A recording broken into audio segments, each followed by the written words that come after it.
The honourable member for Cape Breton Centre. Mr. Speaker, my question is for the Premier.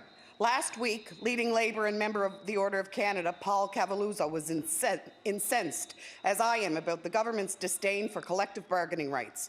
Mr. Cavaluzzo drew attention to the fact in 2015 the Supreme Court of Canada found that unions and workers' associations must have a lever in collective bargaining in order to help rectify the fundamental power imbalance between employers and their workers in employment relationships. The government has taken this lever away from many groups of workers through essential service legislation and legislated contracts. Mr. Speaker, will the Premier admit that his government has failed to respect the collective bargaining process that workers have a right to, and be clear on this, Mr. Speaker, that governments before him or before this government are years ago. This government has been in place for 6 years. Take responsibility. The Honourable Premier. Mr. Speaker, again, I want to acknowledge the statement made by the member who was at law amendments, Mr. Speaker. The reality of it is that's what we're doing. We're providing them the right to strike, Mr. Speaker, with the essential service legislation. I want to remind the honourable member, she can laugh about this if she likes, Mr. Speaker. The reality of it is, when they were in power, healthcare workers across this province had the right to strike, Mr. Speaker. Order, please. Order, please. This will be the last time. We'll have to call order for heckling and outbursts. The next time I have to call order, the person will be asked to excuse themselves. The Honourable Premier. Again, I want to remind the honourable member, when they were in power, healthcare workers had the right to strike without any essential service, Mr. Speaker. They could bring the system to a halt if they disagreed with the employer. The reality of it is what's happening here, Mr. Speaker. The Crown's wanted 17% increase, going to arbitration without any movement. The reality of it is, Mr. Speaker, Nova Scotia taxpayers cannot afford that. We provided them with a way to express themselves through the right to strike, Mr. Speaker. The honourable member for Cape Breton Centre. To be clear, Mr. Speaker, we never brought the system to a halt, and also this government has been in power for 6 years. It's time to take responsibility.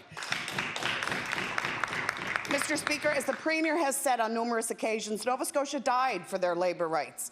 And I'm sure the Premier knows William Davis was shot and killed by company police on June 11th.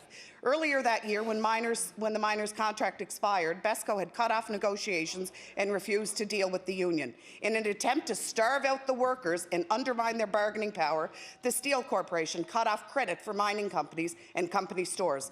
This government has been practicing the modern equivalent of this tactic by unilaterally legislating the terms of bargaining on every Nova Scotia public sector worker.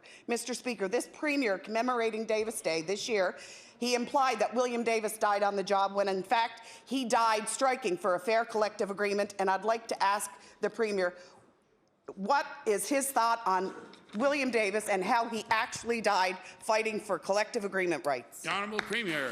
Speaker, first of all, I want to tell the honourable member, Mr. Speaker, I was here, Mr. Speaker, when people had the healthcare workers had the right to strike. I want her to tell those Nova Scotians who had surgeries cancelled, Mr. Speaker, because people didn't believe it was essential service, Mr. Speaker. The reality of it is that's what was happening, Mr. Speaker. We brought in essential service legislation while allowing healthcare workers the right to strike. I want to remind the honourable member what we've done here in this place, Mr. Speaker. Crown attorneys wanted a 17% pay raise, and we're not moving, Mr. Speaker. They continue to go directly to arbitration. We provided an option, Mr. Speaker. We were not letting an arbitrator, Mr. Speaker, distinguish between 17 and 7, which is a fair wage, Mr. Speaker.